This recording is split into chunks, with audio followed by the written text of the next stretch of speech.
விஜயண்ணா, உங்களுக்கு ஒரு அன்பான வேண்டுகோள். தமிழகத்தில் தேர்தல் முடிஞ்சு இன்றையோட சரியா ஒரு வாரம் முடிஞ்சிருச்சு. இன்னும் ஒரு சில தினங்களில் தேர்தல் வாக்கு முடிவுகள் வரும்.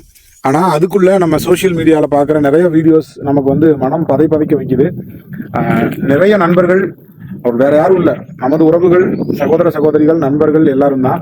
அதில் சில பேர் பார்த்தீங்கன்னா, விஜயண்ணா மட்டும் ஜெயிக்கலைன்னா நான் வந்து விஷத்தை குடிச்சிருவேன், உயிரை மாய்த்து கொள்வேன், குழந்தைகளுக்கு விஷத்தை கொடுத்துருவேன், சின்ன சின்ன குழந்தைகள்லாம் விஜயண்ணா ஜெயிக்கலைன்னா நான் வீட்டை விட்டு ஓடி போயிடுவேன், சாப்பிட மாட்டேன்னு எவ்வளவோ காணொலிகள் வருது.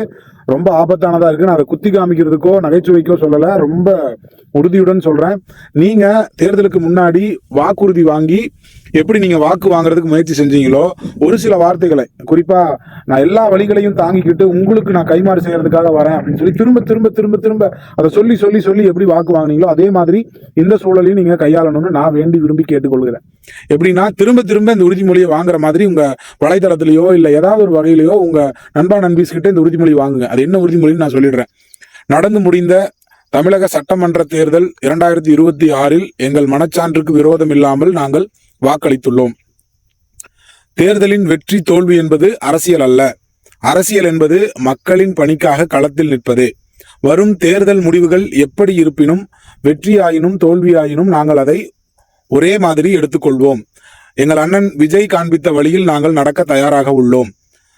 தேர்தல் முடிவுகள் எப்படி இருந்தாலும் நாங்கள் எந்த வகையிலும் எங்களுக்கோ எங்களை சுற்றி இருக்கிறவர்களுக்கோ தொந்தரவோ அசம்பாவிதமோ நடக்க விடமாட்டோம்.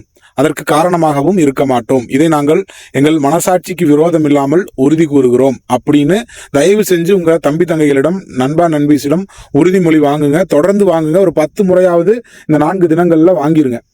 ஏன்னா நீங்க சொன்னாதான் அவங்க கேட்பாங்க. இது ரொம்ப ஒரு மோசமான ஒரு இதுக்கு போயிட்டு இருக்குங்கிறத தயவு செஞ்சு புரிஞ்சுக்கோங்க.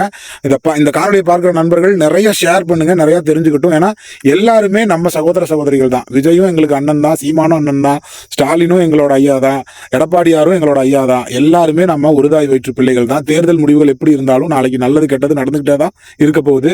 அதற்காக நம்முடைய வாழ்க்கையை நம்ம எந்த விதத்திலையும் தொலைத்து விடக்கூடாது. தயவு செஞ்சு சகோதர சகோதரிகளே அமைதியா இருங்க, தைரியமா இருங்க.